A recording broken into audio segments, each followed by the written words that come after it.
I thank you for joining me. I'm going to be reading the Earth Class Notes, written by the 12th Apostle, entitled Path to Jerusalem. In chapters 18 and 19 of Luke's Gospel, we have a very detailed account of the path to Jerusalem that God's beloved Son walked, accompanied by his disciples.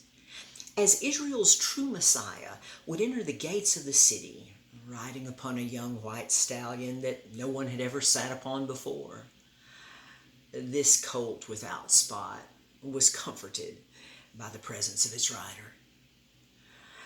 The events leading up to this moment would begin with Jesus entering Jericho, and only one blind beggar within the city possessed an open soul, not bound by the walls of pride and fear. The second soul we have record of that sought out Jesus on his path to Jerusalem had mortal vision, was of small stature, having great wealth and education, none of which bound his soul as he was expecting Jesus to pass through the area. Earlier, Jesus had stopped to give the blind beggar the mortal sight he pleaded for. Now Jesus would even enter into the home of the one who was expecting him. The places and times that Jesus walked on the earth, they are very important to understand. When he was 12, he left with his wealthy uncle, Joseph of Arimathea, and sailed to other nations and islands of the world. Jesus stayed at many places where the people were more interested and receptive to the truth Jesus taught them about God and his love for all people, and that God would return to earth to establish a kingdom that would last forever.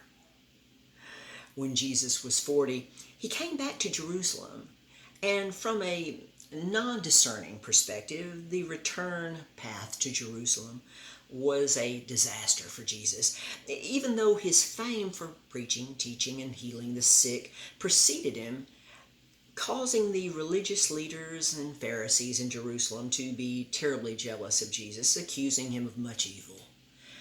Jesus answered them wisely and truthfully, saying that their forefather Abraham rejoiced to see my day, because he believed to see. And he saw it and was glad. John 8:56. Then said those Jews unto Jesus, Thou art not yet 50 years old, and hast thou seen Abraham? Jesus said unto them, Verily, verily, I say unto you, before Abraham was, I am. Those Jews did not understand, know, and believe what Jesus said, as many today do not understand this truth either, thinking that Jesus is God. Jesus had said repeatedly, as written in the previous verses, that all who had seen him had seen what God is like. Jesus presented his perfect soul's image of what his Father God is like through his mortal body and all that he said and did. Thus, his statements about God did not mean that he was God, but was like God in his attitude and actions. Those on earth today who think Jesus was and is God simply do not understand the truth of who Jesus and God truly are. Take a moment and review these Earth Class Notes, written by the 12th Apostle. You truly will believe to see Jesus' path to Jerusalem. Until next time.